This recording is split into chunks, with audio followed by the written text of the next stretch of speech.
mau nanya terkait 3 pertanyaan yang ruang lingkupnya itu.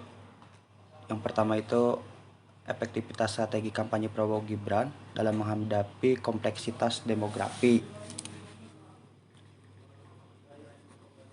Kemudian yang kedua itu terkait pengelolaan pengaruh media sosial dan informasi online oleh pasangan Prabowo Gibran. Dan yang ketiga itu ada tantangan utama dalam memenangkan hati pemilih di Kota Bandung kayak gitu.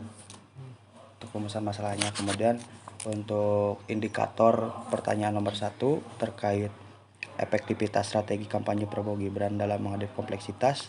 Di sini ada variasi strategi kampanye untuk berbagai kelompok usia. Yang pertanyaannya itu bagaimana menurut Bapak melihat efektivitas kampanye Prabowo Gibran dalam menjangkau pemilih ataupun kelompok dari usia yang itu gitu. Yang Apa sih? Usia sesuai dengan apa? Yang beragam maksudnya. Misal dari kalangan remaja, kemudian yang tua kayak gitu. Ini direkam. Iya, pertama saya kan walaupun masuk dalam struktur TKD Jawa Barat, tapi memang waktu dalam pelaksanaan kampanyenya memang tidak seaktif teman-teman yang lain. Jadi saya mungkin izin hanya menjawab sesuai yang saya tahu. Jadi pertanyaannya kan bagaimana strategi Prabowo Gibran ya di media sosial aja. Mohon. Ini baru di kampanye lokalnya, Pak. Mohon. Ya tentu struktur TKD gitu ya, TKD Prabowo Gibran itu kan sangat beragam gitu ya. Jadi dibagi selayaknya tim gitu ya, dibagi pembidangannya masing-masing gitu. Yang biasanya hanya dibagi tim itu di perwilayah masing-masing gitu ya, dalam tanda kutip teritorial, bisa di kecamatan, kelurahan, sampai tingkat RW RT gitu ya, naik ke atas kota, kabupaten, provinsi.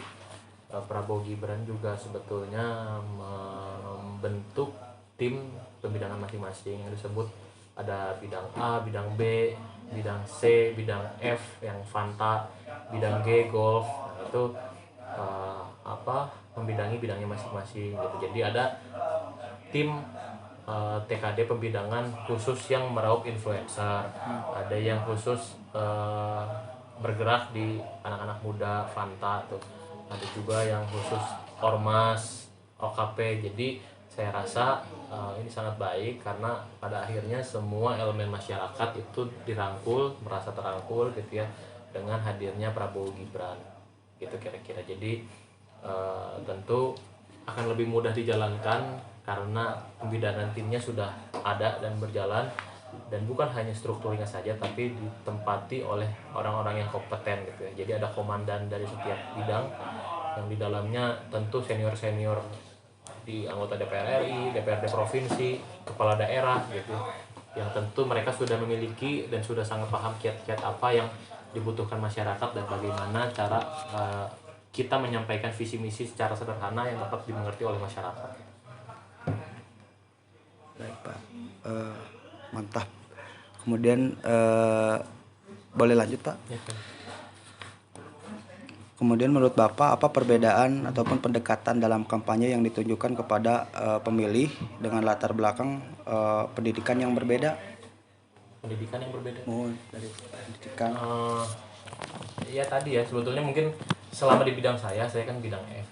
Bidang F itu kan Fanta, bidang pemuda. Jadi saya rasa tidak ada cara-cara secara khusus gitu ya untuk yang membedakan pemilih dengan membedakan status pendidikannya masing-masing gitu. Tapi saya rasa mungkin itu ada di bidang lain gitu ya. Tapi di luar itu tentu yang paling utama itu di Jawa Barat kan kemarin dengan adanya media sosial gitu ya, dan juga turunan dari TKN, bagaimana cara geraknya kampanye gemoy gitu ya. Kita memiliki mengeluarkan animasi-animasi Prabowo yang kartun gitu, dan itu saya rasa justru dapat diterima oleh semua elemen masyarakat gitu ya. Jadi kampanye kami tentu dirasa akan jauh lebih mudah dengan pendekatan-pendekatan seperti itu gitu. Jadi tidak hanya untuk tadi yang disebutkan sesuai pertanyaan kan, status pendidikan tinggi saja, tapi untuk semua kalangan, bahkan anak-anak yang sebetulnya belum boleh kampanye pun tanpa kita kampanye ke mereka karena mereka lewat TikTok, YouTube gitu ya. Jadi suka dan bahkan bernyanyi lagu-lagu yang sudah kita buat, yang dibuat oleh Richard Jersey gitu. Mantap. Kemudian bagaimana strategi kampanye Prabowo Gibran dalam mempertimbangkan profesi yang ada di Bandung?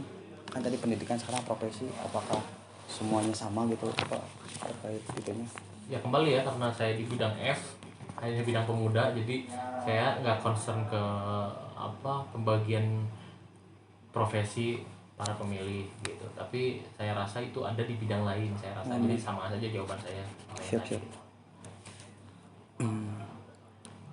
Kemudian sekarang masuk ke pertanyaan 2 terkait ada tambahan lagi. Oh iya. Jadi tentu soal profesi itu kan saya tadi sampaikan itu bukan di bidang saya, tapi sepengetahuan saya itu dengan adanya tokoh-tokoh dari bidang-bidang tertentu, contoh Hotman Paris di profesi advokat gitu ya, yang tentu teman-teman advokat juga jadi membantu Pak Prabowo Gibran gitu ya, dengan adanya dalam tanda kutip endorsement yang dilakukan oleh Hotman Paris gitu, dan juga dari profesi-profesi lain gitu, kira-kira dari dokter gitu kan.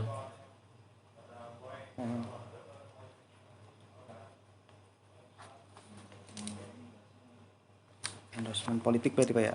Ya. Nah, sekarang terkait media sosial Pak, kampanye di media sosial pasangan Prabowo Gibran. Terkait indikatornya itu penggunaan medsos sama pembentukan opini publik, kemudian bagaimana upaya TKD menangkal berita hoax. Menangkal berita hoax ya, jadi tentu bagi Prabowo sih bukan barang baru hoax itu dilemparkan kepada Pak Prabowo gitu ya, karena kan setiap periode ketika Pak Prabowo maju itu kan soal hoax itu sudah sering disampaikan. Jadi tentu saya rasa itu sudah dalam tanda kutip autopilot bagaimana cara menyikapi hoax-hoax yang diberikan dan dilemparkan kepada Pak Prabowo. Jadi tentu saya rasa media sosial juga selain untuk media untuk berkampanye, tapi untuk media untuk mengklarifikasi situasi ketika ada hoax-hoax atau berita bohong yang disampaikan kepada Pak Prabowo dan Pak Gibran gitu. Terus tadi soal apa lagi pertanyaan?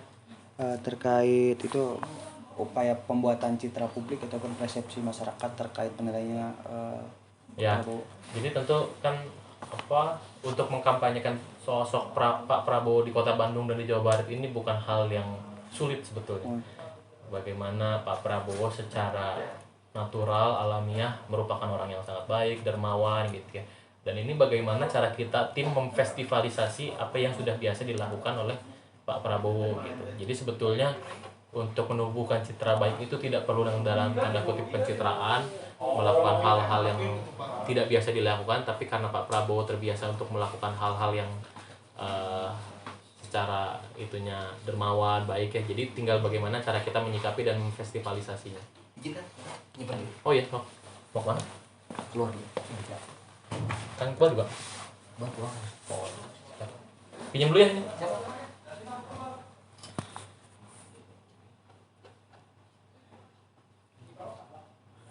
Berarti Pak kan tadi pernah disinggung terkait kampanye Prabowo terkait labeling Prabowo Gemoy di TikTok gitu ya. Kemudian ya hal tersebut memicu adrenalin banyak masyarakat dari berbagai latar belakang. Termasuk tadi kan ada anak-anak pun ikut demam lah dengan Prabowo Gemoy gitu. Bagaimana itu upaya dalam ya menyikapinya gitu. Ya, persettingannya lah pokoknya. Iya. Sebetulnya kan dengan kampanye gemoy, animasi itu kan bukan merupakan pelanggaran hukum. Itu tidak diatur bahwa tidak boleh kampanye dengan kampanye gemoy, kartun itu kan tidak dilarang. Jadi ya saya rasa sih kita jalan aja ya selama kita tidak melanggar hukum gitu ya, dan kita tidak ya melanggar apa yang sudah diatur dalam PKPU, ya kita tetap berjalan aja gitu ya. Bagaimana pada akhirnya pun cara bahwa kita menyampaikan bahwa kita akan mensejahterakan masyarakat Indonesia, dalam hal ini khususnya Kota Bandung dan Jawa Barat, tanpa melanggar hukum gitu. Jadi tentu Gemoy itu merupakan salah satu instrumen kecil aja di banyaknya cara-cara kampanye Prabowo yang sebetulnya baik juga gitu ya.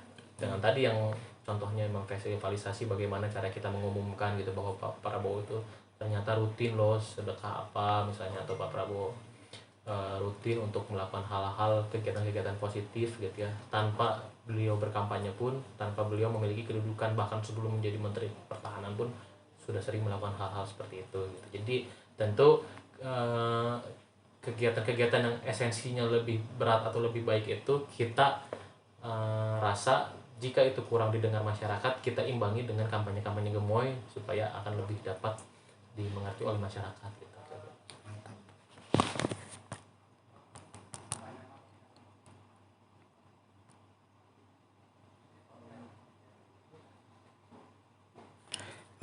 Pertanyaan terakhir itu terkait tantangan utama dalam menjalankan kampanye, Pak.